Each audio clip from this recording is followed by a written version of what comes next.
الحمد لله رب العالمين الرحمن الرحيم مالك يوم الدين ونشهد أن لا إله إلا الله ونشهد أن سيدنا ومولانا محمدا عبده ورسوله أرسله إلى الناس كافة بشيرا ونذيرا. أما بعد فإن خير الحديث كتاب الله وخير الهدي هدي محمد صلى الله عليه وسلم وشر الأمور محدثاتها وكل محدثة بدعة وكل بدعة ضلالة وكل ضلالة في النار. سبحانك لا علم لنا إلا ما علمتنا إنك أنت العليم الحكيم. رب اشرح لي صدري ويسر لي أمري واحلل عقدة من لساني يفقه قولي واحلل عقدة من لساني يفقه قولي. عزیز ساتھیو، نبی کریم حضرت محمد مصطفیٰ صلی اللہ علیہ وسلم کی سیرت مبارکہ کا جو سلسلہ چل رہا تھا، شاید یہ اس کی 7ویں کڑی ہے. پچھلی مجلس ہماری اور آپ کی اس بات پر ختم ہوئی تھی کہ نبی کریم صلی اللہ علیہ وسلم کے ساتھ آپ کی دعوت کو روکنے کے لیے آپ کے مخالفین کیا اسلوب استعمال کر رہے تھے. بات چلتے چلتے یہاں تک پہنچی کہ جب ان کی ایذا رسانی حد سے آگے بڑھ گئی تو نبی کریم صلی اللہ علیہ وسلم نے صحابہ کرام رضوان اللہ علیہم اجمعین کو مکہ مکرمہ سے حبشہ کی طرف ہجرت کی اجازت دی، لیکن کفار نے مسلمانوں کو وہاں بھی سکون نہیں لینے دیا. ان کی مکمل کوشش رہی کہ کسی بھی طریقے سے ان کو وہاں واپس بلا لیا جائے، لیکن وہ اس میں کامیاب نہیں ہوئے. انہوں نے تمام حربے استعمال کیے، اذیتیں دی، پروپیگنڈا کیا، آپ کے خلاف دوسروں کو ابھارا، آپ کو شاعر، مجنون، جو بھی الفاظ ہو سکتے تھے آپ کے لیے استعمال کیا، آپ کو تنگ کیا گیا. ہر طریقے سے کوشش رہی لیکن اس میں کامیاب نہیں ہوئے. حتیٰ کہ اب انہوں نے یہ دیکھا کہ مسلمانوں کے لیے ایک جائے پناہ کا انتظام ہو گیا ہے. انہیں خطرہ تھا کہ دھیرے دھیرے باقی مسلمان بھی مکہ مکرمہ سے ہجرت کر کے حبشہ کو چلے جائیں گے، اور جب وہاں پر اکٹھا ہو گئے، وہ ایک طور پر جمع ہو جائیں گے، تو کوئی بعید نہیں کہ ایک بار پھر دوبارہ واپس آ کر کے ہمارے اوپر حملہ کریں. اور ان کے سامنے ابرہا کی تاریخ تھی کہ ابرہا نے ہاتھی کے ذریعے، جو اصل حبشہ ہی کا رہنے والا تھا، اس نے ہاتھی ہی کے ذریعے حملہ کرنا چاہا. تو خطرہ یہ تھا کہ یہ مسلمانوں کی جماعت بھی جب وہاں اکٹھا ہو جائے گی تو ہمیں دوبارہ سکون اور چین سے نہیں رہنے دیں گے. ادھر مسلمانوں کو اللہ تبارک و تعالیٰ کی طرف سے یہ ایک عجیب مدد یہ ملی کہ 2 مکہ کے بڑے اہم، جن کا شمار بہادروں اور پہلوانوں میں تھا، وہ مسلمان ہو گئے، جیسے حضرت حمزہ رضی اللہ تعالیٰ عنہ اور حضرت عمر ابن الخطاب رضی اللہ تعالیٰ عنہ. ان دونوں کے مسلمان ہونے کے بعد جو مکہ مکرمہ میں ایک تبدیلی آئی تھی وہ یہ تھی کہ اب تک جو کمزور مسلمان تھے وہ اپنے دین کو چھپائے ہوئے تھے. خانہ کعبہ میں وہ نماز نہیں پڑھتے تھے. اللہ کے رسول صلی اللہ علیہ وسلم یہ جرأت کرتے تھے کہ وہ نماز پڑھیں. حضرت ابوبکر صدیق رضی اللہ عنہ جرأت کرتے تھے کہ اس کا اعلان کریں، لیکن مسجد حرام کے اندر وہ بھی نماز پڑھنے کی جرأت نہیں کرتے تھے. لیکن حضرت عمر فاروق رضی اللہ تعالیٰ عنہ کے مسلمان ہو جانے کے بعد اب مسلمان، حتیٰ کہ کمزور مسلمانوں کو یہ جرأت ہوئی، جیسا کہ پچھلی مجلس میں حضرت عبداللہ ابن مسعود رضی اللہ تعالیٰ عنہ کا یہ بیان گزر چکا ہے. وہ کہتے تھے کہ ہم لوگ خانہ کعبہ یعنی مسجد حرام میں نماز نہیں پڑھ سکتے تھے، یہاں تک حضرت عمر مسلمان ہو گئے. اور روایات میں آتا ہے جس کی صحت مشکوک ہے لیکن یہ ممکن ہے، کوئی بعید نہیں ہے، کہ حضرت حمزہ رضی اللہ تعالی عنہ اور حضرت عمر فاروق رضی اللہ تعالی عنہ یہ دونوں ہتھیار لے کر کھڑے ہو جاتے اور مسلمان جو کمزور مسلمان تھے انہیں کہتے کہ آؤ مسجد حرام میں نماز پڑھو، دیکھیں تمہارا کون کیا بگاڑتا ہے۔ تو یہ چیز کفار کو کیا ہے بہت ہی پریشان کن تھی ان کے لیے۔ اب جب یہ دونوں بہادر مسلمان ہو چکے تھے تو ہوا یہ تھا کہ دین میں داخل ہونے والوں کی تعداد میں بھی آہستہ آہستہ اضافہ ہو رہا تھا، حتیٰ کہ باہر سے آنے والے بھی کچھ لوگ مسلمان ہو کر کے جا رہے تھے، جیسے طفیل ابن عمر دوسی رضی اللہ تعالیٰ عنہما ہیں، اور ان کا ذکر پچھلی مجلس میں آ چکا ہے۔ اس لیے کفار نے مکہ کے جتنے لوگ تھے سوا بنو ہاشم اور بنو مطلب کے، بنو ہاشم میں صرف ایک شخص تھا جو ان کا ساتھ دے رہا تھا، ابو لہب، انہوں نے ایک میٹنگ کی، دارالندوہ میں بیٹھے، ایک پلاننگ کی کہ یا تو بنو ہاشم جن کے سب سے بڑے سردار ابو طالب تھے، یا تو اس بات پر تیار ہو جائیں کہ محمد اللہم صلی علی محمد انہیں ہمارے حوالے کر دیں، اور یا پھر ان کے ساتھ ہم مکمل بائیکاٹ کرتے ہیں۔ تاریخ کے اندر یہ چیز عربی میں مقاطعہ کے نام سے یہ واقعہ جانا جاتا ہے، اردو میں اس کا ترجمہ عام طور پر مکمل بائیکاٹ کہتے ہیں۔ اور یہ ایک بڑا اہم واقعہ ہے تاریخ کا کہ پورے مکہ کے لوگوں نے یہ طے کیا، حتیٰ کہ ایک دستاویز لکھی گئی، مشہور روایات کے مطابق اس کا لکھنے والا بغید ابن عمرو تھا، جس کا ہاتھ شل ہو گیا، جس کا ہاتھ شل ہو گیا، وہ دوبارہ اپنے ہاتھ سے کوئی کام نہیں کر سکا۔ یہ تحریر لکھی گئی جس کے اندر چند نقاط تھے۔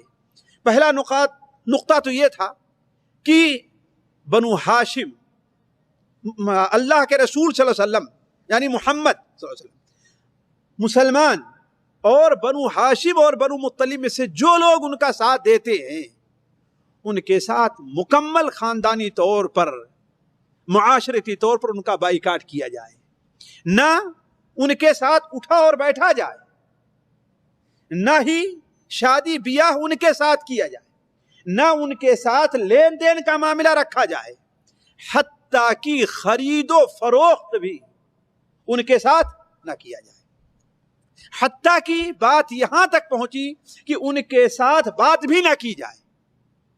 اب ظاہر بات ہے یہ بڑا ہی مشکل مرحلہ ہوا کرتا ہے، اور اسی کے ساتھ ساتھ یہ خطرہ بزا تھا کہ کسی وقت بھی غافل پا کر کے ہمیں نبی کریم صلی اللہ علیہ وسلم کو یہ لوگ قتل بھی کر سکتے ہیں۔ لہذا اس کے لیے ابو طالب نے تمام بنو ہاشم کو اور بنو مطلب کو اکٹھا کیا، جو لوگ مسلمان ہوئے تھے وہ بھی، اور جو لوگ کافر تھے وہ بھی، سارے لوگ اکٹھا ہوئے اور یہ عہد کیا کہ محمد صلی اللہ علیہ وسلم ان کی حفاظت کرنی ہے۔ لہذا آج اگر آپ مسجد حرام میں وہاں پر کھڑے ہوں جہاں پر صفا پہاڑی ہے، صفا پہاڑی کو اپنے دائیں کریں اور مروہ کو بائیں کریں، اور خانہ کعبہ آپ کے پیچھے رہے، آپ سامنے دیکھیں تو یہ علاقہ دور تک جو جاتا ہے یہی آج بھی شعب علی کے نام سے مشہور ہے، شعب علی کے نام سے مشہور ہے۔ یہ ان کی موروثی جگہ تھی۔ تمام بنو ہاشم اور بنو مطلب اسی جگہ کیا ہو گئے، اکٹھا ہو گئے اور جمع ہو گئے، باہر نہیں نکلتے تھے۔ کیوں؟ اس لیے کہ جان کا بھی خطرہ تھا، دوسری بات یہ ہے کہ ان سے کوئی بات بھی نہیں کرتا تھا، لہذا سارے لوگ یہاں پر محصور ہو کر کے آ گئے۔ اب یہ مسئلہ اتنا سخت رہا کہ نبی کریم صلی اللہ علیہ وسلم اور آپ کے ساتھی، اور شاید اسی سے متعلق اللہ کے رسول صلی اللہ علیہ وسلم نے ارشاد میں صحیح بخاری شریف کے اندر آیت ہے کہ مجھے جتنی تکلیف اللہ تعالیٰ کے بارے میں دی گئی کسی اور کو نہیں دی گئی۔ کہا میرے اوپر ایک ایسا وقت گزرا ہے کہ کھانے کو کوئی چیز نہیں ملتی تھی الا ایک ہی تھوڑا سا دانا گلہ جو بغل میں بلال چھپا کر کے لے آیا کرتی تھی، یعنی اتنی بھی ہمت نہیں ہوتی تھی کہ کسی برتن میں سامنے لے کر کے جائیں۔ اب آپ لوگ خود ہی سمجھ سکتے ہیں بغل میں جو چیز چھپا کر کے لائی جائے گی اس کی مقدار کتنی ہوگی ذرا سوچیں آپ، کتنی مقدار ہوگی؟ کہا کہ صرف وہی چیز ہمیں کھانے کو ملتی تھی، اس کے علاوہ اور کوئی چیز کھانے کو ملتی نہیں تھی۔ تو یہ علاقہ جو منا تک چلا گیا ہے، بلکہ منا سے آپ آئیں اور جیسے ہی منا کی حدود ختم ہوتی ہے، منا کی حدود ختم ہوتی ہے، اس کے بعد ابطح، آج بھی شارع ابطح کے نام سے ایک شارع بھی ہے، یہی علاقہ مقام ابطح ہے۔ تو یہاں سے لے کر کے وہاں تک، چونکہ یہ موروثی جگہ تھی، اس لیے یہاں پر لوگ اکٹھا ہو گئے۔ یہ مشکلہ مرحلہ ساتھیوں بڑا ہی مشکل رہا ہے۔ اگر تاریخ کے تحقیقی روایات طرف نہ جایا جائے تو بعض روایات میں تو اتنا آتا ہے کہ بسا اوقات بچے جب رویا کرتے تھے بھوک اور پیاس سے رویا کرتے تھے تو ان کے رونے کی آواز وادی سے باہر تک جایا کرتی تھی۔ ان کا کوئی جرم نہیں تھا، صرف جرم یہ تھا کہ یا تو یہ انہوں نے کلمہ لا الہ الا اللہ محمد رسول اللہ کا اقرار کر لیا ہے، اور یا اگر اس کا اقرار نہیں کیا تو محمد صلی اللہ علیہ وسلم کا ساتھ دینے کے لیے لوگ تیار ہو گئے ہیں۔ میں اس وقت مسلمانوں کی کیا حالت زار تھی اس تفصیل میں نہیں جانا چاہتا، یہ بڑا ہی درد انگیز واقعہ ہے۔ صرف دو باتیں، ایک بڑے اہم صحابی جو عشرہ مبشرہ میں سے ہیں، حضرت سعد بن ابی وقاص رضی اللہ تعالی عنہ، ان کا دو قول تاریخ نے اور سیرت کی کتابوں میں نقل کیا ہے۔ ان کا ایک قول تو یہ ہے کہ انہی ایام میں ایک بار میں باہر نکلا، بھوک سے اتنی میری حالت خراب ہو گئی تھی کہ میرے پیر کے نیچے کوئی رات میں کوئی نرم چیز جو ہاتھ سے دبتی ہے، کہا میرے پیر کے نیچے پڑی، اسے اٹھا کر کے میں کھا گیا، آج تک مجھے نہیں معلوم کہ وہ چیز کیا تھی، وجہ کوئی حلال چیز تھی یا حرام چیز تھی، کوئی کھانے کی چیز تھی یا کھانے کی چیز نہیں تھی، بس صرف یہ ہے کہ چونکہ نرم اور ملائم ہے، پتھر نہیں ہے، لکڑی نہیں ہے، وہ چیز میرے سامنے ہاتھ نیچے پڑی تو اسے ہم نے اپنے منہ میں ڈال لیا، آج تک مجھے پتا نہیں ہے کہ ہاں وہ چیز کیا تھی۔ خود حضرت سعد بن ابی وقاص بیان فرماتے ہیں کہ اللہ کے رسول صلی اللہ علیہ وسلم کے ساتھ میں تھا، ایک بار مکے کی طرف نکلا۔ ساتھیوں، اس لیے یہ بتانا ہے کہ دین ہمارے پاس جو اس طریقے سے صاف ستھری شکل میں آیا ہے، اس کے لیے مسلمانوں نے بڑی قربانی دی ہے، اور ہم بھی دین کے ایک داعی، اسلام کے ایک فرد ہیں، ہم سے بھی اسلام انہی قربانیوں کا مطالبہ کرتا ہے، لیکن ہم دیکھ رہے ہیں کہ ہم اس سلسلے میں کس قدر کوتاہ ہیں، جس کے نتیجے میں اللہ تبارک و تعالیٰ کی طرف سے ہماری قوم پر کس قدر آزمائشیں آ رہی ہیں، اس کا بھی ہم اور آپ مشاہدہ کر رہے ہیں۔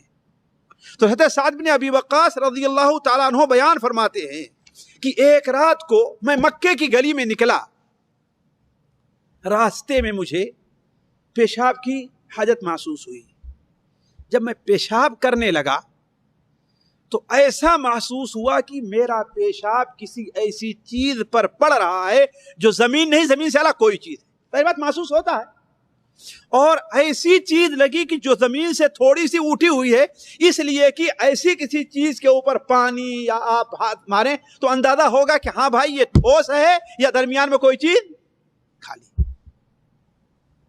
ساتھیوں، سعد بن وقاص کہتے ہیں کہ ہم نے اس کو اٹھا لیا، جس پر پیشاب پڑا تھا ان کا، ہم نے اسے اٹھا لیا، دیکھا تو وہ ایک چمڑا تھا۔ کیا تھا؟ چمڑا۔ اللہ بہتر جانتا ہے، کسی ذبح کیے ہوئے جانور کا چمڑا تھا، کسی مردہ جانور کا چمڑا تھا، اللہ بہتر جانتا ہے۔ لیکن اس وقت کی پریشانی دیکھیں آپ، اس قدر بھوک لگی تھی، اس قدر پریشانی تھی، کہا کہ ہم نے اسے اٹھا لیا، پانی سے دھویا اس کو، ہم نے دھونے کے بعد اسے آگ پر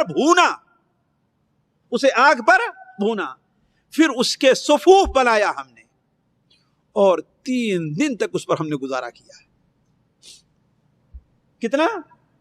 3 دن تک ہم نے اس پر گزارا کیا ہے۔ ساتھیوں، یہ صورت حال تھی، اور ایک دن نہیں، ایک مہینہ نہیں، 6 مہینے نہیں، 1 سال نہیں، 2 سال نہیں، مستقل 3 سال تک نبی کریم صلی اللہ علیہ وسلم اس وادی میں محرم 7 نبوی میں آپ صلی اللہ علیہ وسلم داخل ہوئے ہیں، اور 10 نبوی میں جا کر کے کہیں اس وادی سے آپ اور آپ کے ساتھیوں سے نکلنا نصیب ہوا ہے۔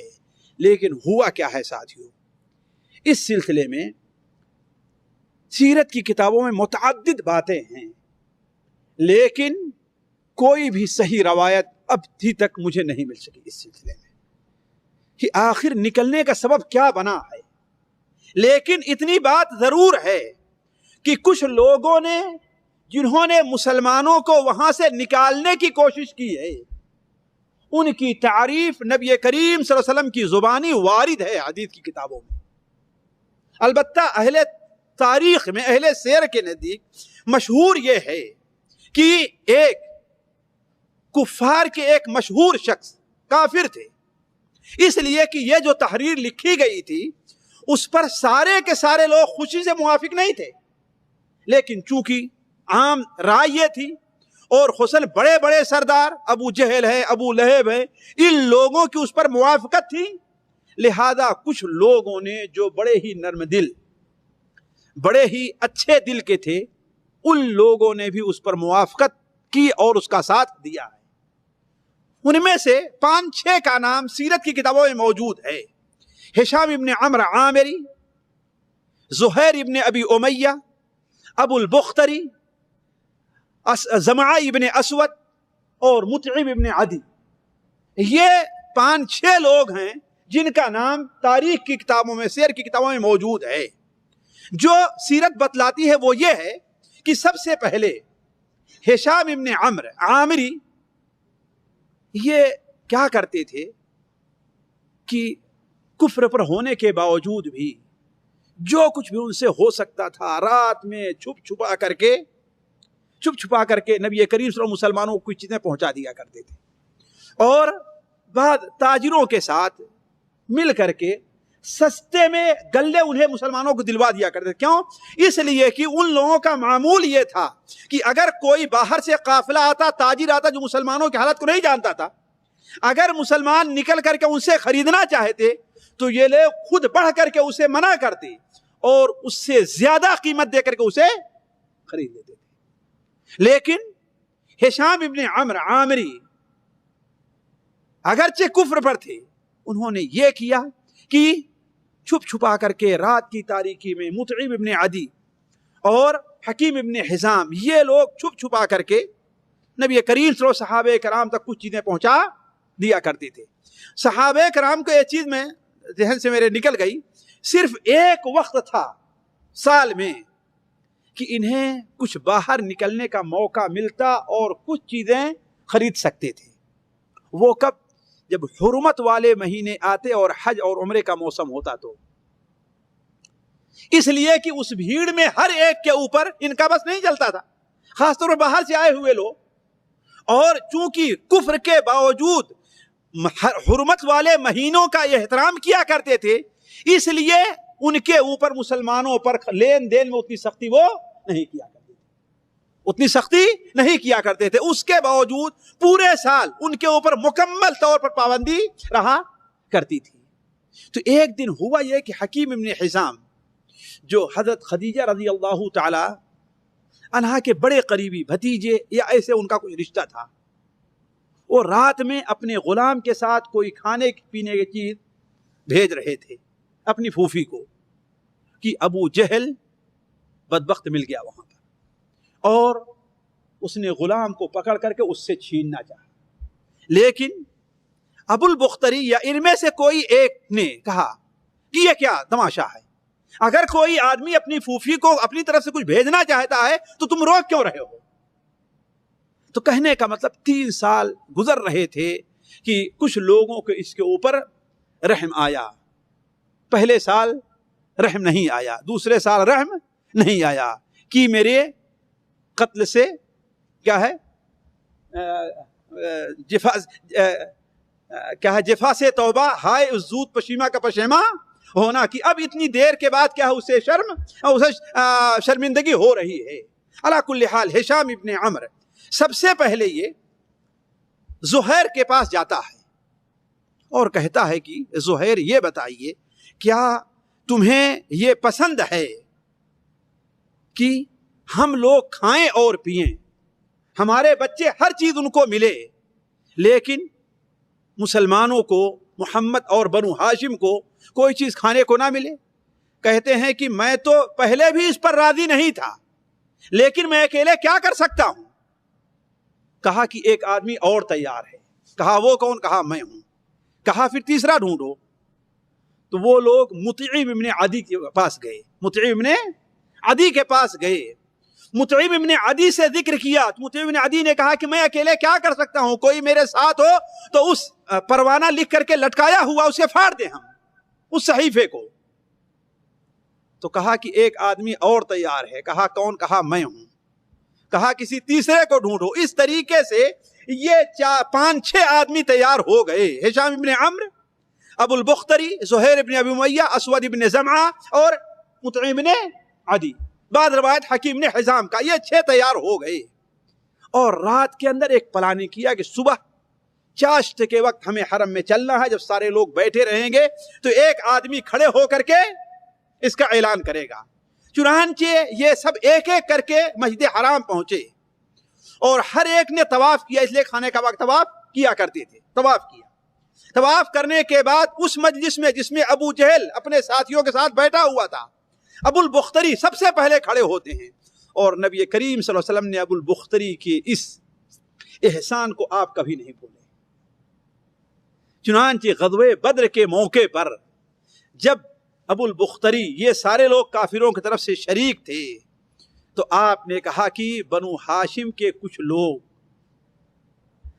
نہ چاہتے ہوئے بھی فوج میں، کافروں کی فوج میں ہیں، انہیں قتل نہ کرنا، انہیں گرفتار کرنا چاہا، اور کہا کہ ابو البختری بھی انہی لوگوں میں ہے جنہیں تم قتل نہ کرنا، انہیں گرفتار کر لینا۔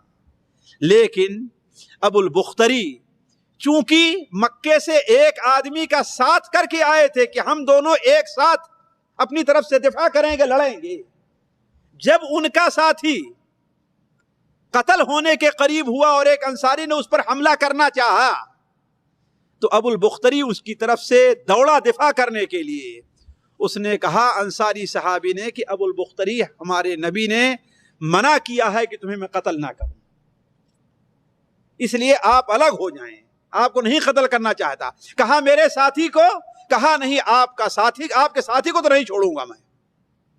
تو ابو البختری نے کہا کہ اگر میرا ساتھی نہیں بچتا ہے تو میں بھی نہیں بچوں گا۔ عرض کرنے کا مقصد کہ نبی کریم صلی اللہ علیہ وسلم نے ابو البختری کے اس احسان کو آپ نے بھولا؟ آپ بھولے نہیں تھے۔ آپ نے غزوہ بدر کے موقع پر جن لوگوں کو قتل نہ کرنے، انہیں صرف گرفتار کرنے کا حکم دیا تھا، ان میں ابو البختری بھی تھے، ابو البختری ابن ہشام۔ تو کہنے کا مطلب یہ ہے کہ ابو البختری سب سے پہلے کھڑے ہوئے اور کہا کہ اے مکہ کے لوگوں، کیا تمہیں یہ پسند ہے کہ بنو ہاشم کے بچے بھوکے رہیں، بھوک اور پیاس سے مریں، اور ہمارے بچے امن و چین سے رہیں اور کھاتے پیتے رہیں؟ اللہ کی قسم یہ ظلم ہے، میں اس پر کبھی راضی نہیں ہوتا، اور اس پروانے کو، اس صحیفے کو اٹھا کر کے پھاڑ دوں گا میں، جو کھانے کا وہاں پہ لٹک رہا تھا۔ ابو جہل نے کہا تم جھوٹ بول رہے ہو، وہ کبھی نہیں پھاڑا جائے گا۔ اس پر ہشام ابن عمرو نے کہا کہ نہیں، تم جھوٹ بول رہے ہو، پھاڑا جائے گا۔ ہشام ابن عمرو کا بولنا تھا کہ زہیر بھی بول پڑے، حکیم ابن حزام بھی بول پڑے، مطعم ابن عدی بھی بول پڑے۔ تو ابو جہل ظاہر بات بیوقوف تو تھا نہیں، اگرچہ کافر تھا لیکن بڑا ہوشیار تھا۔ کہا اچھا یہ معاملہ تم لوگوں نے رات میں طے کیا ہے۔ اتنی دیر میں روایات کے مطابق ابو طالب بھی وہاں پر پہنچ گئے۔ انہیں نبی کریم صلی اللہ علیہ وسلم نے یہ بتا دیا تھا کہ جاؤ، وہ جو صحیفہ لٹکا ہوا ہے اس میں بعض روایات میں ہے کہ صرف اللہ تعالیٰ کا نام باقی ہے، اور باقی ظلم کی جتنی باتیں تھیں ساری دمک کھا گئے، اور بعض روایات میں ہے کہ صرف ظلم باقی ہے، اللہ کے نام کو دمک وہاں سے دمکوں نے ختم کر دیا ہے، تاکہ اللہ تعالیٰ کا نام ظلم کے ساتھ باقی نہ رہ جائے۔ یہ بات ہونی تھی۔ ابو طالب پہنچے اور جا کر کے جب پیغام سنایا، لوگ جیسے آگے بڑھتے ہیں، ابو البختری آگے بڑھے، اسے پھاڑے تو دیکھتے ہیں کہ صحیح جیسا اللہ کے رسول فرمایا تھا ویسے اسے پایا ہے۔ اس طریقے سے ساتھیوں یہ معاملہ ختم ہو گیا اور مسلمانوں کو آزادی مل گئی کہ اب مکے میں جہاں چاہیں آئیں اور جائیں۔ لیکن ساتھیوں یہ دنیا بھی عجیب ہے۔ اللہ تبارک و تعالی اس دنیا میں مسلم اور کافر، ان تکونوا تعلمون فإنهم يعلمون كما تعلمون لیکن وترجون من اللہ ما لا يرجون، اس دنیا میں مسلمان بھی بیمار ہوتا ہے اور کافر بھی بیمار ہوتا ہے۔ اس دنیا میں مسلمان کو بھی چوٹ لگتی ہے اور کافر کو بھی چوٹ لگتی ہے۔ اس دنیا میں مسلمان بھی بھوکا اور پیاسا رہتا ہے اور کافر بھوکا اور پیاسا رہتا ہے۔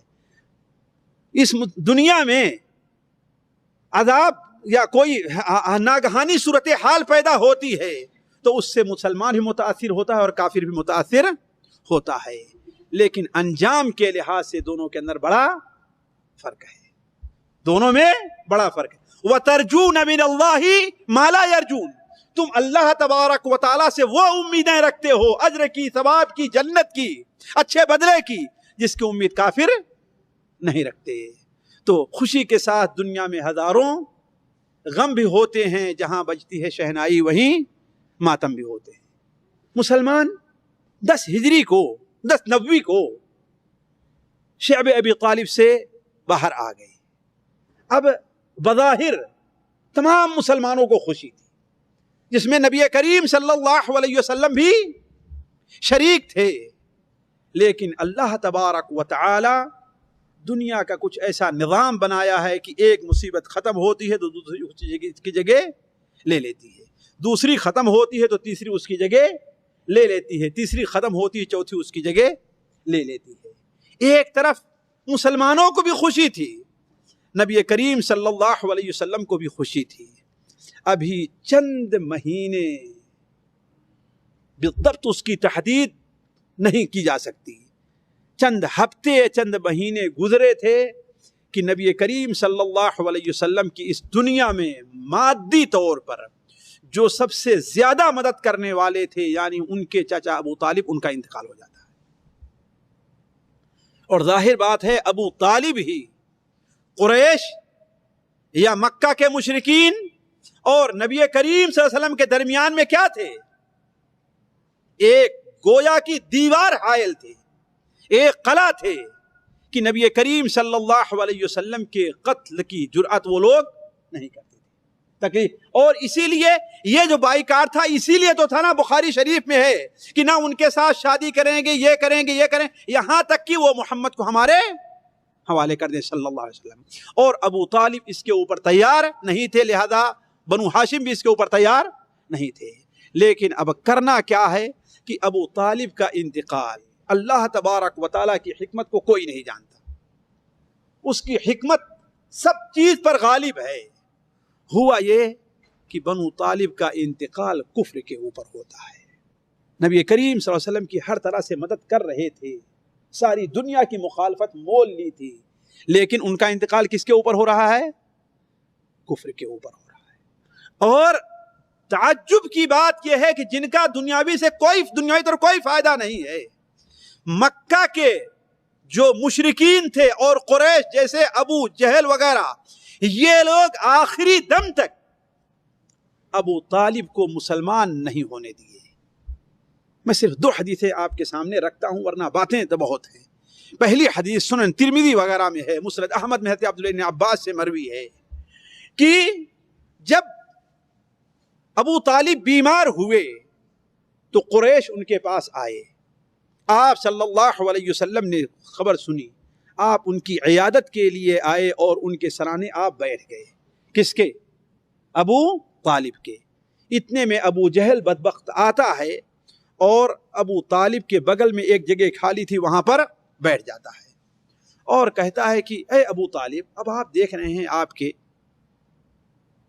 کی عمر کیا ہے اور آپ بیمار ہیں، ذرا اب تو اپنے بھتیجے سے کہہ دیجئے کہ ہمارے بتوں کو گالیاں نہ دے، انہیں برا بھلا نہ کہے، اور میں یہ نقطہ یہاں پر یاد دلاؤں گا آپ لوگوں کو کہ بتوں کو گالیاں دینے کا کیا معنی ہے.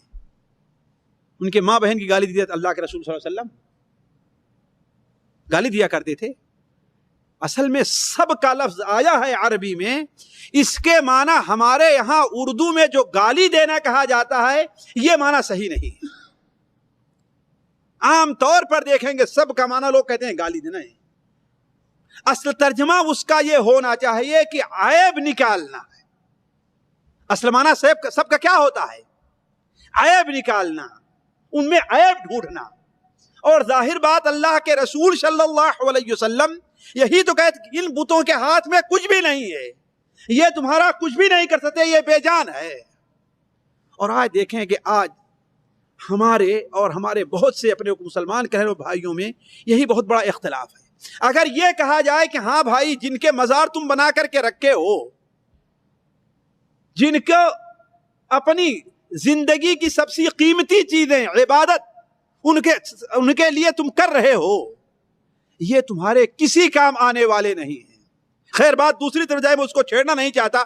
بات یہاں سے نکل گئی تھی کہ اللہ کے رسول صلی اللہ علیہ وسلم کے بارے میں ابو جہل کیا کہتا ہے کہ ان کو منع کر دیجئے کہ اب تو ہمارے بتوں کو برا بھلا کہنے سے یہ رک جائیں. آپ نے کہا بھتیجے، آخر تم اپنے قوم کے لوگوں کو شکایت کا موقع کب تک دیتے رہو گے؟ کب تک تمہاری شکایت لے کر کے میرے پاس؟ نے کہا کہ اے عمہ، اے چچا، میں ان سے صرف ایک کلمے کا مطالبہ کرتا ہوں بس.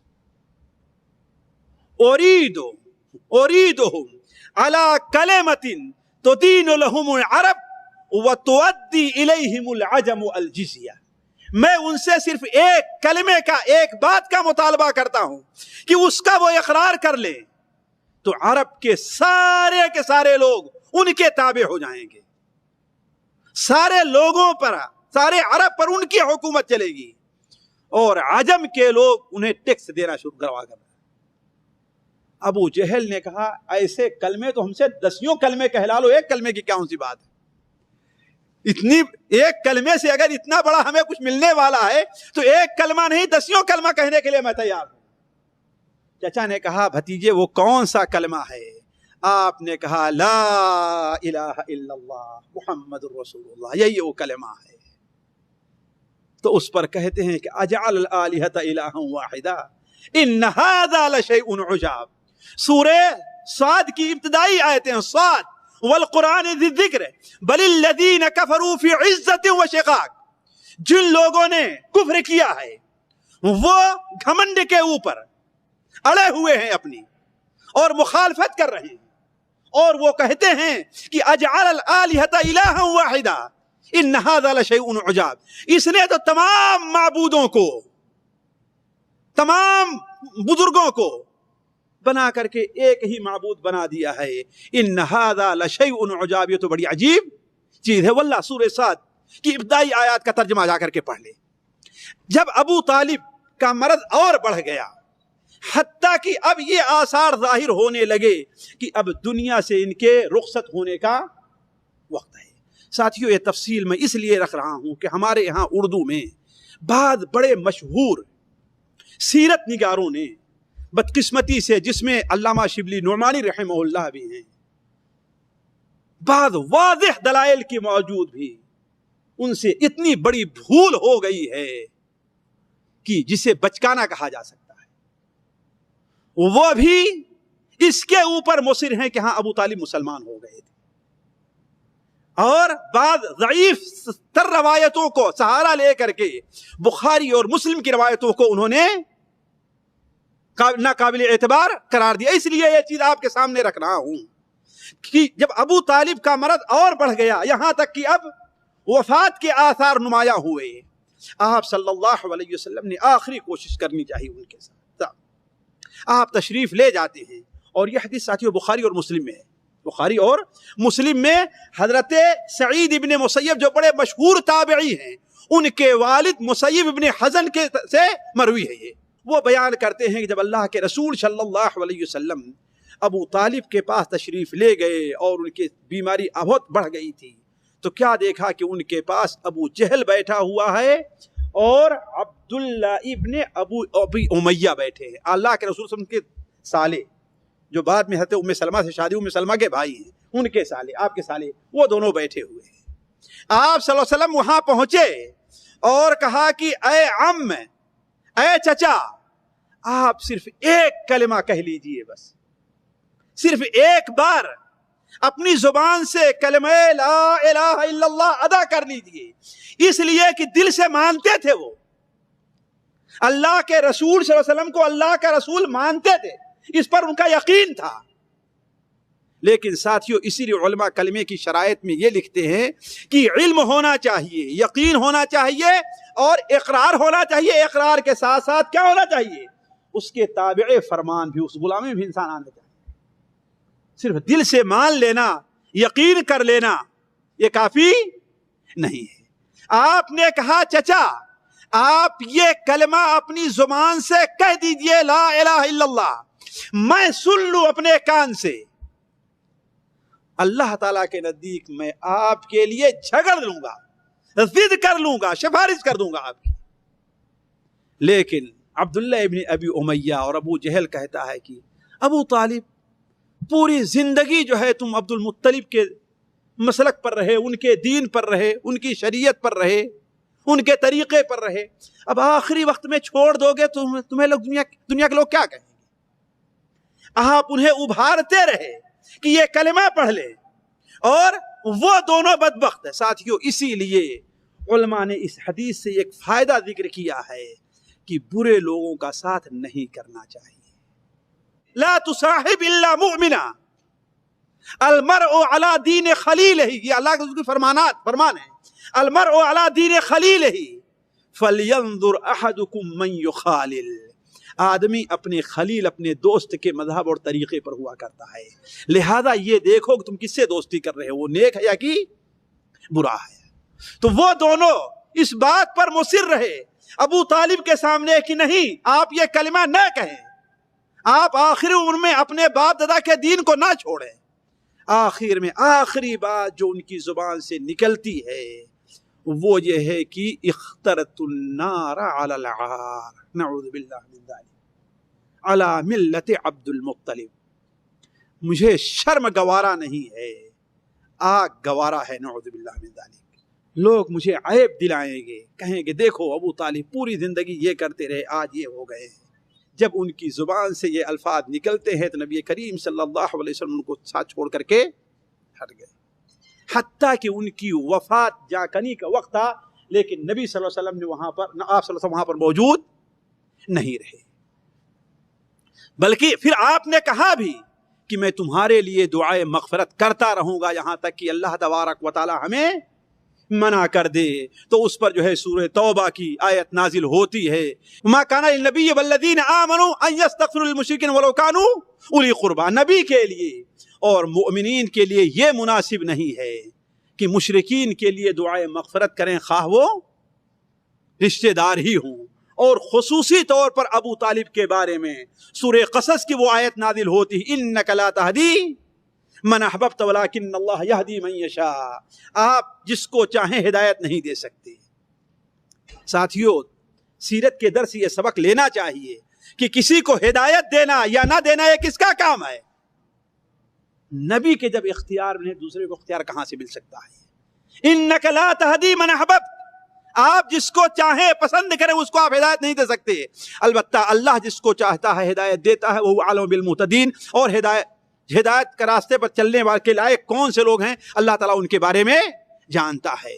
تو عرض کرنے کا مقصد یہ ہے ساتھیوں کی شعب ابی طالب سے مکمل بائیکاٹ ختم ہونے کے بعد نبی کریم صلی اللہ علیہ وسلم کو جہاں ایک طرف سکون ملا، دوسری طرف سکون چھن گیا کہ آپ کے چچا، اور آپ کے چچا کے انتقال ہوئے ابھی، اس لیے کہ تقریباً رجب میں ان کا انتقال ہوا تھا، بعض روایت مطابق ابھی 3 مہینہ بھی نہیں گزرے تھے کہ اسی سال رمضان میں نبی کریم صلی اللہ علیہ وسلم کی سچی وزیر، سب سے زیادہ آپ کی مونس و غمخوار، نبوت سے پہلے اور نبوت کے بعد آپ کی سب سے زیادہ مدد کرنے والی المؤمنین حضرت خدیجہ الکبریٰ رضی اللہ تعالی عنہا بھی اس دنیا سے چلی گئی.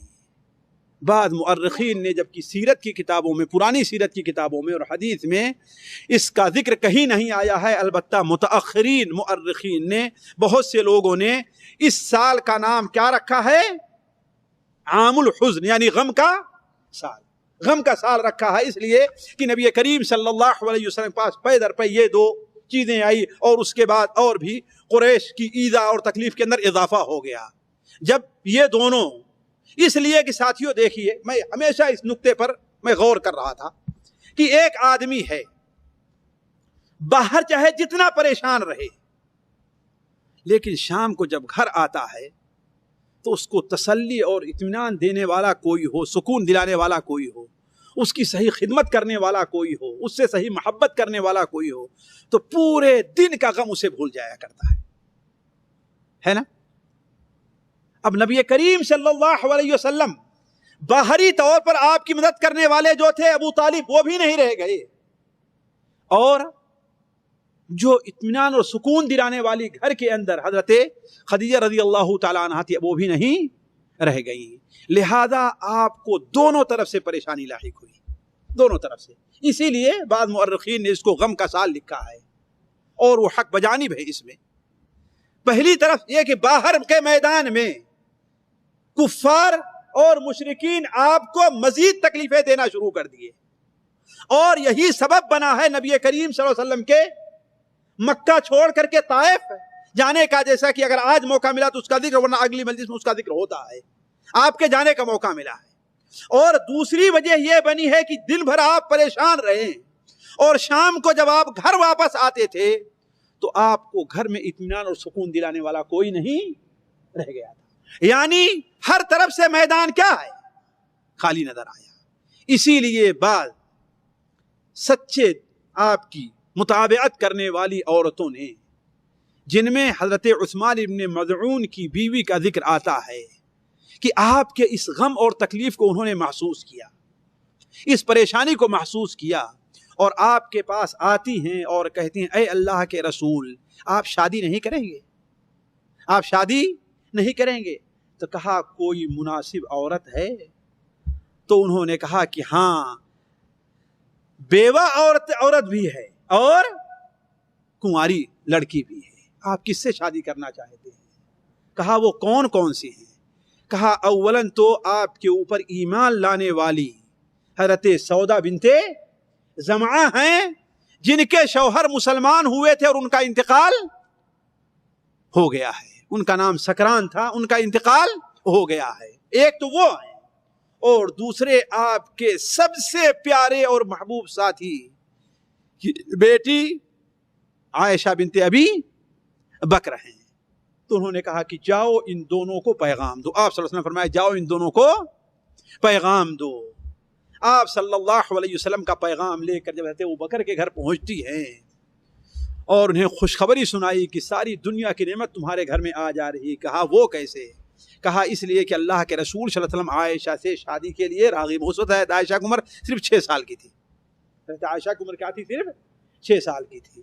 حضرت ابوبکر نے کہا کہ وہ تو ہمارے بھائی ہیں، یہ ان کے بھائی کی بیٹی ہے. آپ نے کہا کہ نہیں، وہ میرے لیے جائز ہے، ہمارے دینی بھائی ہیں، حقیقی بھائی نہیں ہیں. اس کی وجہ ساتھیوں ایک قصہ لمبا ہے، وہ ذکر کروں تو بہت وقت لگے گا، کہ نبی کریم صلی اللہ علیہ وسلم کو خواب میں، صحیح بخاری شریف میں 3 بار آپ کو دکھایا گیا.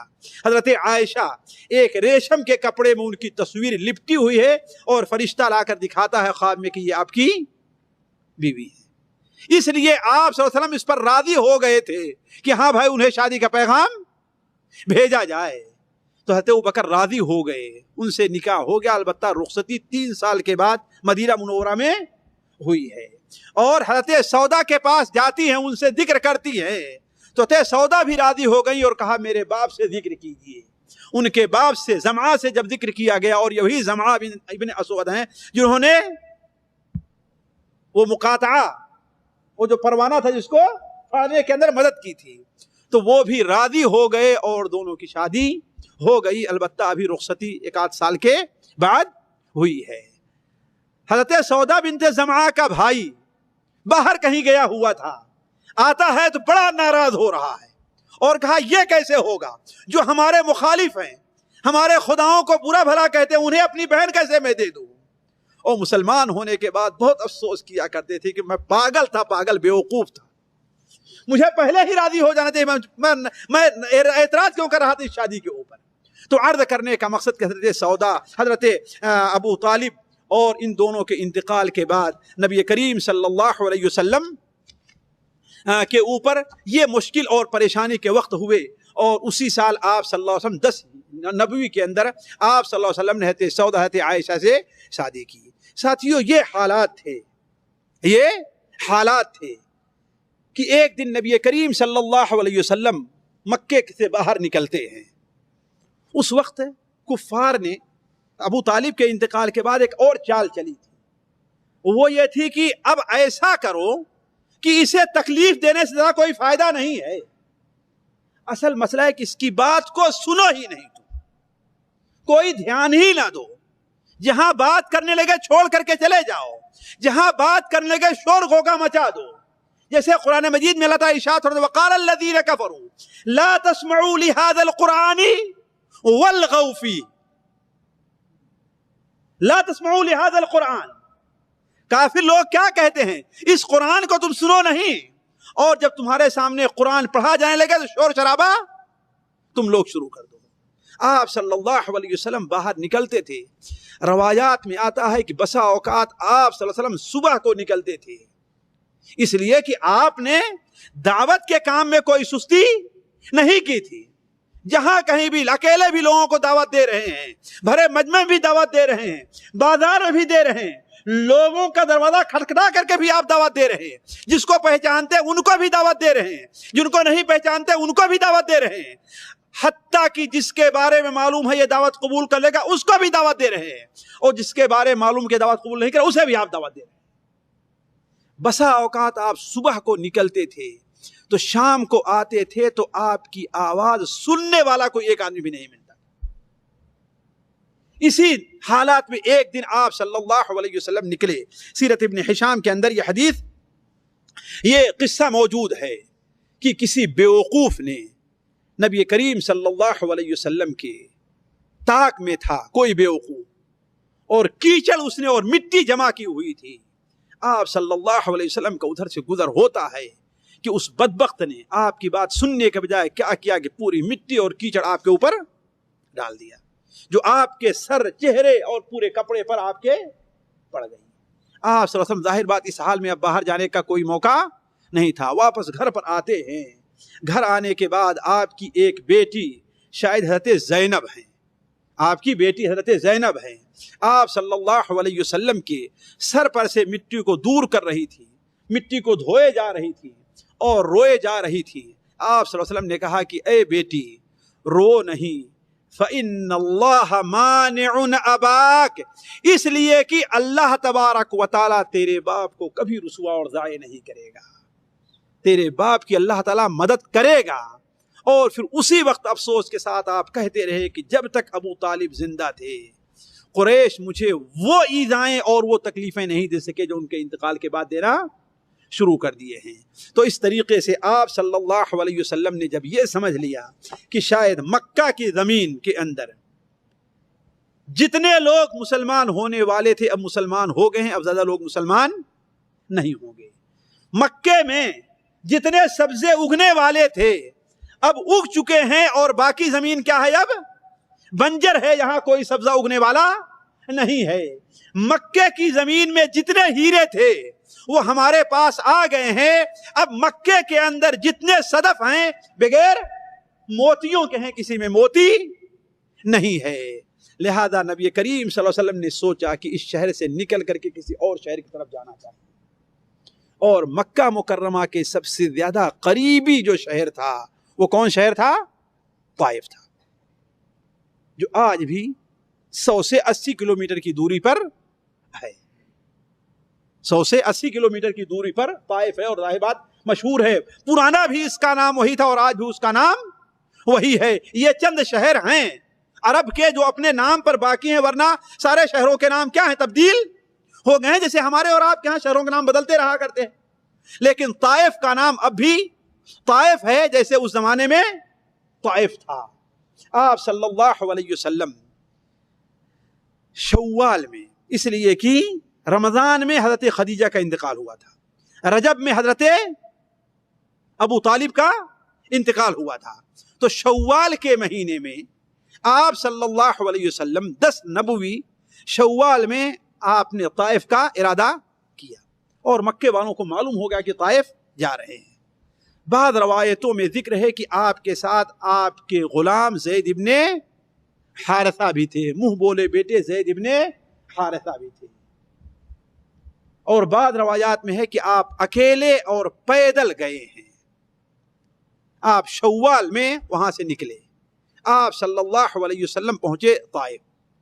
طائف میں پہنچ کر کے نبی کریم صلی اللہ علیہ وسلم نے اولاً طائف کے سرداروں کا قصد کیا.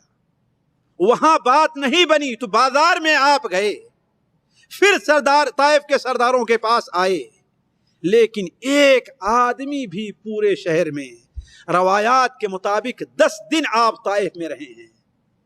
اور ظاہر بات طائف اس وقت الغات اس سے کچھ بڑا رہا ہوگا. 10 دن میں شاید کوئی گھر آپ نے نہ چھوڑا ہو، کوئی بازار آپ نے نہ چھوڑا ہو، کوئی مجلس آپ نے نہ چھوڑی ہو جہاں پر آپ صلی اللہ علیہ وسلم پہنچے نہ ہو. ایک صحابی ہیں، ان کی روایت صحیح ابن خزیمہ مسند احمد میں ہے، خالد العدوانی، وہ بیان فرماتے ہیں کہ میں نے اللہ کے رسول صلی اللہ علیہ وسلم کو مشرق ثقیف میں دیکھا. مشرق ثقیف کے ایک بازار کا نام ہے جو طائف کے مشرقی جانب تھا، کہ آپ صلی اللہ علیہ وسلم ایک عصا کا سہارا لے کر کے کھڑے ہوئے تھے اور آپ وہاں پر لوگوں کو دعوت دے رہے تھے، اور اس دعوت میں آپ سورہ والسماء والطارق کی تلاوت کر رہے تھے. والسماء والطارق وما ادراک ما الطارق النجم الثاقب ان كل نفس لما عليها حافظ فلينظر الانسان مما خلق من ماء دافق يخرج من بين الصلب والترائب انه على رجعه لقادر. آپ صلی اللہ علیہ وسلم طارق، جس کے اندر اللہ تعالیٰ کی وحدانیت، اللہ تعالیٰ کی قدرت اور قرآن کی حقانیت، والسماء ذات الرجع والارض ذات الصدع انه لقول فصل وما هو بالهزل، اور کفار کی مکاری اور آپ کو جو تکلیف دی جائے اس کا بھی ذکر ہے اس سورت کے اندر. آپ یہ سورت پڑھ کر کے لوگوں کو یہ سورت پڑھ کے لوگوں کو نصیحت کر رہے تھے. حضرت خالد العدوانی کہتے ہیں کہ میں جب مشرک تھا اس وقت بھی ہم نے اس سورت کو یاد کر لیا تھا. کاش کہ اس وقت میں اسلام قبول کر لیا ہوتا، کاش کہ اس وقت میں مسلمان ہو گیا ہوتا، اور اسلام لانے کے بعد بھی اس سورت کو میں پڑھ رہا ہوں. کہا کہ میں آپ کی باتوں کو بہت غور سے سن رہا تھا کہ اتنے میں دور سے مجھے ایک شخص دیکھتا ہے، اور وہ مکے کا رہنے والا تھا، اس لیے کہ آپس میں آنا جانا حتیٰ کہ شادی بیاہ کا بھی تعلق قائم تھا طائف کے اور مکہ کے درمیان. اور اس کے ساتھ کیا دیکھتا ہوں کہ ایک آدھ ثقیف کے رہنے والے ہیں، وہ مجھے بلاتا ہے. کہا یہاں آؤ. کہا کیا کہہ رہے ہو؟ کہا کہ ماشاءاللہ یہ جو کچھ کر رہا، ہم نے پوری صورت لوگوں کو سنا دی، وہ سماء و طارق پوری صورت ہم نے ان کو سنا دی. تو ان لوگوں نے کہا کہ نحن اعلم بصاحبنا، اپنے ساتھی، اپنے یہاں کے آدمی کے بارے میں ہمیں اچھی معلومات ہے، اگر یہ جو کچھ کہہ رہا ہے حق ہوتا تو ہم اس کی بات کو مان لیے ہوتے. تو کہنے کا مطلب کہ نبی کریم صلی اللہ علیہ وسلم بازار میں بھی اور اکیلے ہر جگہ لوگوں کو دعوت دیتے رہے. بعض الفاظ آپ کے دعوت کے نقل کیے ہوئے ہیں، ان میں سے کچھ الفاظ وہ بھی ہیں جو آپ صلی اللہ علیہ وسلم ثقیف کے سرداروں کے پاس گئے. وہ 3 بھائی تھے، عبد یعلیل تھے، مسعود اور حبیب. یہ 3 بھائی مکے طائف کے اس وقت سردار تھے. آپ نے تینوں سے الگ الگ بھی جا کر کے بات کی. ان میں سے ایک کہتا ہے کہ تجھ جیسے آدمی کو اگر اللہ تعالیٰ نبی بنایا ہے تو گویا اللہ تعالیٰ خانہ کعبہ کا پردہ پھڑوا دینا چاہتا ہے. نعوذ باللہ من ذالک، یعنی تم جیسے لوگ. دوسرا کہتا ہے کہ بس پوری دنیا میں تو ہی غریب مسکین فقیر یتیم بچا تھا جسے اللہ تعالیٰ نبی بنائے، کوئی دوسرا نہیں رہ گیا تھا، اس لیے کہ وہ نبوت کو بھی دنیا کی سرداری کے اوپر قیاس کیا کرتے تھے۔ اور ساتھیو اللہ تعالیٰ کی یہ حکمت ہے، بہت بڑی حکمت ہے کہ اللہ تعالیٰ نے عمومی طور پر جو نبی بھیجے ہیں وہ عام لوگوں میں پہلے ہوا کرتے تھے۔ کیوں؟ اس لیے کہ جو سردار ہوگا وہ غریبوں کے ساتھ نہیں اٹھے گا اور نہیں بیٹھے گا، جو عام آدمی ہوگا وہی غریبوں کے پاس بھی جائے گا، فقیروں کے پاس بھی جائے گا، مالداروں کے پاس بھی جائے گا اور ان کے پاس بھی جائے گا۔ لیکن وہ لوگ قیاس کرتے تھے کیا کہ نبوت کس کو ملنا چاہیے؟ لولا انزل هذا القرآن على رجل من القريتين عظيم، یہ دونوں بڑے شہر جو ہیں ان میں سے کوئی جو سردار ہیں ان میں سے کسی کو نبی کیوں نہیں بنایا گیا، قرآن کیوں نہیں نازل ہوا؟ تو کہا کہ بس تو ہی ملا ہے۔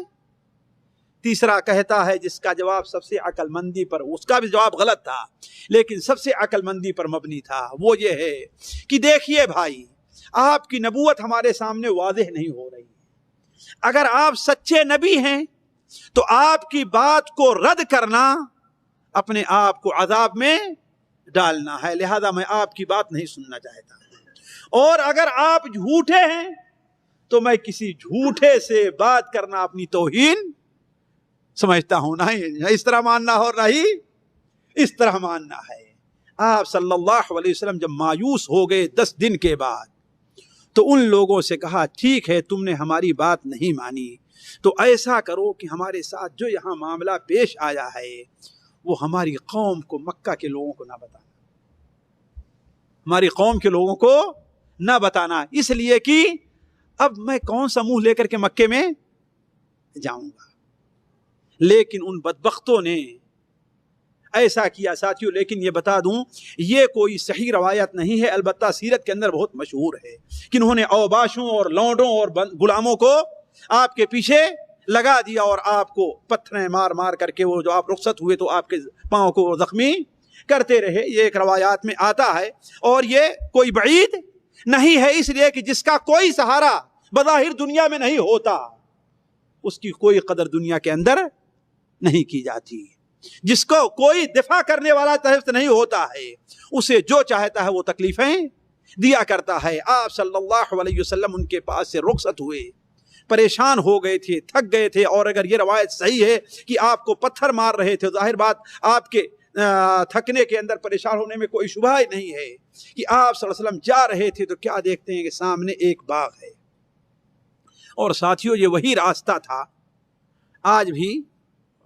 بدقسمتی سے وہ فوٹو وغیرہ نہیں ہے، ورنہ آج بھی ایک آدھ مسجد بنی ہوئی ہے راستے میں جہاں پر آپ رکے تھے۔ کہا جاتا ہے کہ مکہ کے ربیعہ نامی ایک شخص کے 2 بیٹوں کا وہاں پر باغ تھا، آپ اپنے کو بچانے کے لیے اس باغ کے اندر داخل ہو گئے، اس لیے کہ اس وقت جو باغ رہا کرتے تھے، بلکہ ہم نے اپنے بچپن میں بھی دیکھا ہے رہا کرتے تھے کہ باغ کے سامنے کیا ہے، ایک چاروں طرف سے ایک دیوار بنا دیا کرتے تھے لوگ، تاکہ اول حفاظت رہے، دوسرے پردے وغیرہ کا بھی اہتمام رہے۔ تو آپ اس باغ میں داخل ہو کر کے ایک درخت کے نیچے بیٹھ گئے، بلکہ بیٹھنے سے پہلے آپ صلی اللہ علیہ وسلم 2 رکعت نماز پڑھی، اور آپ وہاں پر بیٹھ کر کے سستا رہے تھے تو اس باغ کے جو دونوں مالک تھے انہوں نے آپ صلی اللہ علیہ وسلم کو دیکھا، ظاہر بات مکہ کے تھے، آپ کو پہچان لیا، تو خود تو نہیں آئے لیکن عداس نامی ان کا ایک نصرانی غلام تھا، اس کے ذریعے ایک تھالی میں دھو کر کے کچھ انگور بھیج دیے، کہا کہ جاؤ دے دو اسے کھانے کے لیے۔ عداس، حافظ ابن حجر رحمہ اللہ علیہ سوا میں یہ تحقیق نقل کرتے ہیں کہ ہاں عداس مسلمان ہوا تھا، اس لیے میں اس واقعے کا یہاں پر ذکر کر رہا ہوں کہ وہ لے کر کے آئے اور آپ صلی اللہ علیہ وسلم کے سامنے پیش کیا، تو آپ نے کھانے سے پہلے کیا فرمایا؟ بسم اللہ۔ اس نے کہا کہ یہ کلمہ کیا تم کہہ رہے ہو؟ یہاں تو کسی سے ہم نے نہیں سنا یہ کلمہ بسم اللہ کہتے ہوئے کھانے سے پہلے۔ تو کہا کہ میں اللہ کا نبی ہوں، اللہ نے مجھے نبی بنا کر کے بھیجا ہے، تم کہاں کے رہنے والے ہو؟ تو کہتا ہے کہ میں نینوا کا رہنے والا ہوں۔ کہا اچھا، جو اللہ کے بندے یونس ابن متہ کا جو شہر تھا، آپ نے جب یونس ابن متہ کا نام لیا تو کہتا تمہیں کیسے معلوم، آپ کیسے جانتے ہیں؟ تو کہا کہ وہ ہمارے بھائی ہیں، میں بھی اللہ کا نبی ہوں اور وہ بھی اللہ تعالیٰ کے نبی تھے.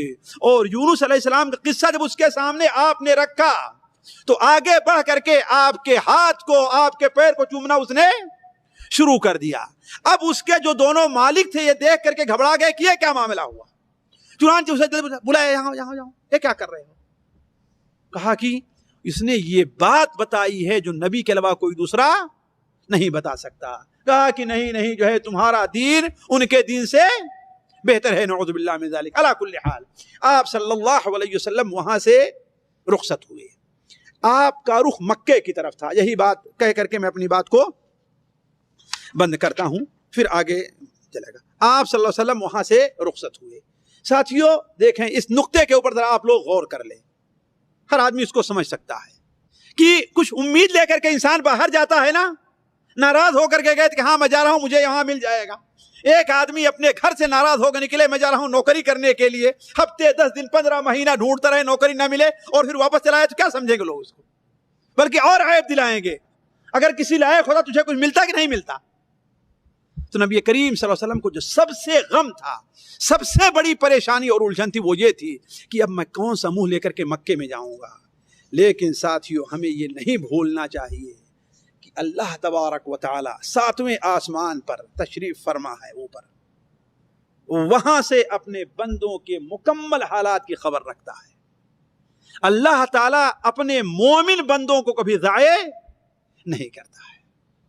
ان کی تسلی کا، ان کے اطمینان کا سامان اللہ تعالیٰ پیدا کر دیتا ہے. چنانچہ اس سفر کے اندر اور اس کے بعد کے ایام میں 3 ایسے حادثات پیش آئے جس نے نبی کریم صلی اللہ علیہ وسلم کی دھاڑ بڑھا دی اور آپ مزید جذبے سے اور جوش سے اور محنت کر کے دین کی تبلیغ کرنا شروع کر دی.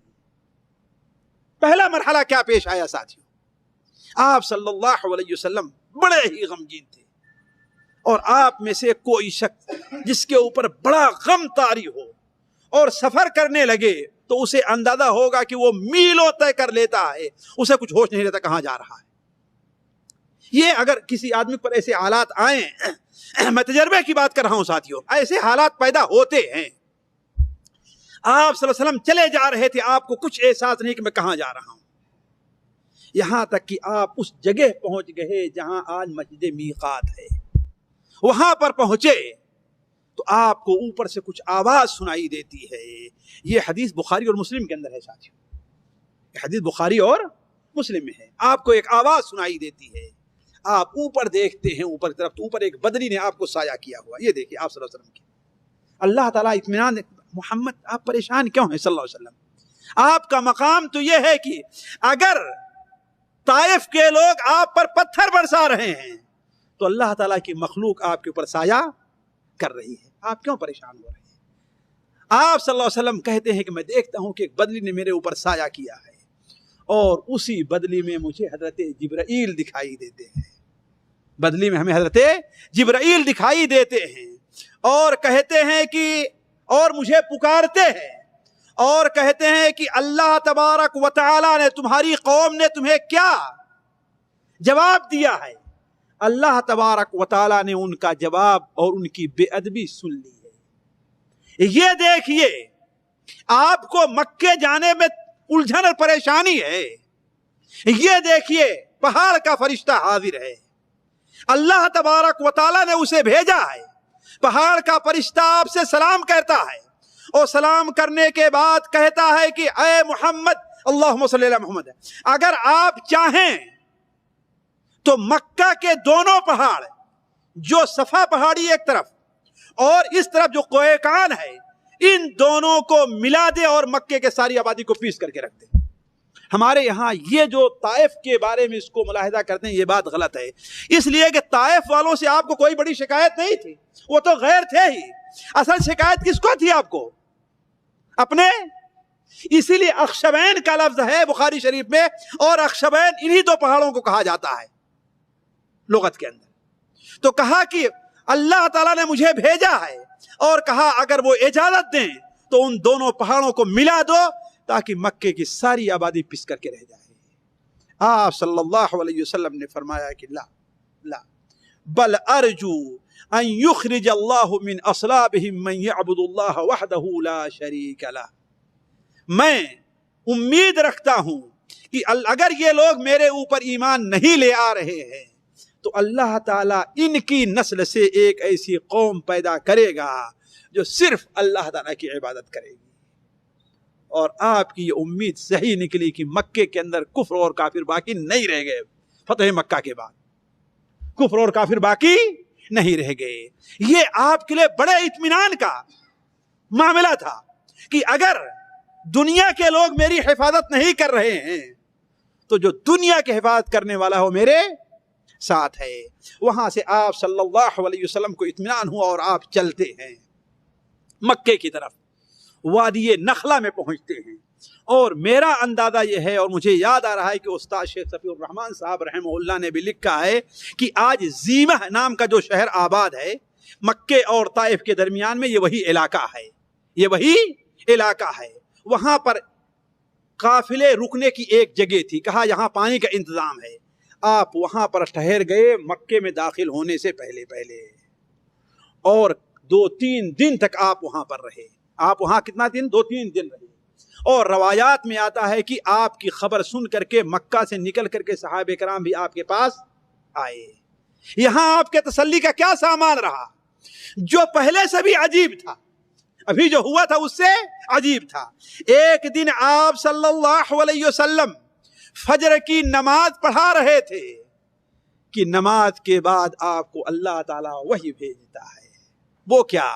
نماز میں جنوں کی ایک جماعت آتی ہے، آپ کے قرآن پڑھنے کو سنتی ہے، اور آپ کے قرآن کو سن کر کے وہ مسلمان ہو جاتی ہے، جس کی خبر اللہ تعالیٰ آپ کو دیتا ہے۔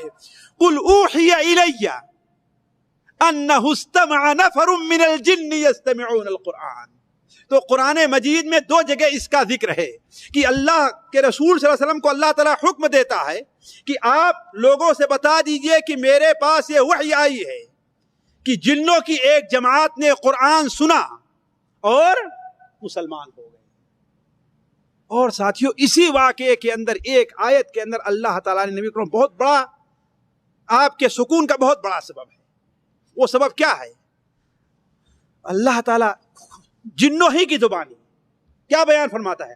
وَمَن لَا يُجِبْ دَاعِيَ اللَّهِ فَلَيْسَ بِمُعْجِزٍ فِي الْأَرْضِ وَلَيْسَ لَهُ مِن دُونِهِ أَوْلِيَاءُ أُولَٰئِكَ فِي ضَلَالٍ مُّبِينٍ۔ أُولَٰئِكَ فِي وَمَن لَا يُجِبْ دَاعِيَ اللَّهِ فَلَيْسَ بِمُعْجِزٍ فِي الْأَرْضِ، اور جو اللہ تعالیٰ کے داعی یعنی محمد صلی اللہ علیہ وسلم کی بات کو قبول نہیں کرتا ہے، وہ یہ نہ سمجھے کہ ہاں دین کو مٹا کر کے رکھ دے گا۔ نہیں، اللہ تعالیٰ کو عاجز کرنے والا کوئی نہیں ہے، یعنی اس دعوت کو پھیلنے سے روکنے کی طاقت کسی کے اندر نہیں پائی جا رہی ہے۔ یہ دعوت پھیل کر کے رہے گی، آگے بڑھ کر کے رہے گی، اور پوری دنیا تک یہ دعوت پھیل جائے گی۔ تو یہ دوسرا آپ صلی اللہ علیہ وسلم کے لیے سکون اور اطمینان تھا۔ یہیں پر آپ صلی اللہ علیہ وسلم سے آپ کے غلام حضرت زید ابن حارثہ کہتے ہیں کہ اے اللہ کے رسول صلی اللہ علیہ وسلم، طائف کے لوگوں نے جو آپ کے ساتھ یہ بے ادبی کی ہے، آپ کو یہ تکلیفیں دی ہے، آپ ان کے لیے دعا کیوں نہیں کرتے؟ بد دعا ان پر کیوں نہیں کرتے؟ آپ صلی اللہ علیہ وسلم نے فرمایا کہ میں ان کے لیے بد دعا کرنے نہیں آیا ہوں۔ مطالبہ ہے کہ آپ بد دعا کیجئے، لیکن نبی کریم صلی اللہ علیہ وسلم ان کے لیے دعائیں کرتے ہیں کہ اے اللہ تبارک و تعالیٰ، یہ نادان ہے، یہ جانتے نہیں میں کیا ہوں، میری حقیقت کو نہیں جانتے، آپ کیا ہیں، آپ کی اہمیت کو نہیں جانتے۔ اے اللہ تعالیٰ، بجائے اس کے کہ ان کو تو ہلاک کر، اے اللہ تعالیٰ ان کے دلوں کو تو کھول دے۔ حافظ جالندھری کہتے ہیں یہ فرما کر نبی نے ہاتھ اٹھا کر ایک دعا مانگی، خدا کا فضل مانگا، خوب تسلیم و رضا مانگی، دعا مانگی الہی قوم کو چشم بصیرت دے، الہی رحم کر ان پر انہیں نور ہدایت دے، جہالت ہی نے رکھا ہے صداقت کے خلاف ان کو، بیچارے بے خبر انجان ہیں کر دے معاف ان کو، فراخی ہمتوں کو روشنی دے ان کے سینوں کو، کنارے پر لگا دے ڈوبنے والے سفینوں کو، الہی فضل کر کوہسار طائف کے مکینوں پر، الہی پھول برسا پتھروں والی زمینوں پر۔ اس کے بعد نبی کریم صلی اللہ علیہ وسلم وادی نخلا سے اپنے ساتھیوں کے ساتھ رخصت ہوتے ہیں۔ لیکن ابھی جو سب سے اہم مسئلہ تھا، اسی پر میں اپنی بات کو ختم کر رہا ہوں، سب سے اہم مسئلہ تھا کہ مکے میں داخل کیسے ہوں۔ اس لیے کہ مکے میں اب آپ کی طرف سے دفاع کرنے والا آپ کا کوئی سہارا نہیں تھا، تو آپ صلی اللہ علیہ وسلم آ کر کے کہاں پر ٹھہر گئے؟ جہاں پر آج جبل نور ہے، جس میں غار حرا واقع ہے، آپ وہیں پر ٹھہر گئے اور مکے میں مطعم بن عدی کے پاس بھیجا کہ ہاں مجھے پناہ دو تاکہ میں آگے بڑھوں۔ اب نبی کریم صلی اللہ علیہ وسلم کا مکے میں داخلہ، یہ بات اگلی مجلس میں آپ کے سامنے رکھی جائے گی۔ اللہ تبارک و تعالیٰ سے دعا ہے کہ اللہ تعالیٰ ہمیں اور آپ کو نبی کریم صلی اللہ علیہ وسلم کی سیرت کو پڑھنے اور اس سے عبرت حاصل کرنے کی توفیق عطا فرمائے۔ اللہ تعالیٰ ہمیں آپ کو نبی کریم صلی اللہ علیہ وسلم کی سیرت سے محبت اور ہمارے دلوں میں اس کا لگاؤ پیدا کر دے۔ اللہ تعالیٰ اللہ کے رسول صلی اللہ علیہ وسلم اور صحابہ کرام جنہوں نے دین کے لیے اتنی محنتیں کی کہ دین ہمارے اور آپ کے سامنے اتنے واضح انداز میں آیا ہے، اللہ تبارک و تعالی ہم تمام مسلمانوں کی طرف سے اللہ تعالیٰ انہیں بہترین بدلہ عطا فرمائے۔ اللہ تعالیٰ ہمارا اور آپ کا یہاں پر جمع ہونا قبول فرمائے۔ اس مجلس کو اللہ تعالیٰ خاص اپنے لیے بنائے۔ یہاں جمع ہونے کی برکت سے اللہ تعالیٰ ہمارے اور آپ کے گناہوں کو معاف کر دے۔ ہم میں جو لوگ پریشان ہیں اللہ تعالیٰ ان کی پریشانی کو دور کر دے، جو لوگ قرض دار ہیں اللہ تعالیٰ ان کے قرض کو ادا کر دے، جو لوگ بیمار ہیں اللہ تعالیٰ ان کی بیماری کو دور فرما دے۔ سبحانک اللہم و بحمدک، اشہد ان لا الہ الا انت، استغفرک و اتوب الیک۔ رب اشرح لي صدري ويسر لي أمري واحلل عقدة من لساني يفقه قولي رب اشرح لي صدري ويسر لي أمري واحلل عقدة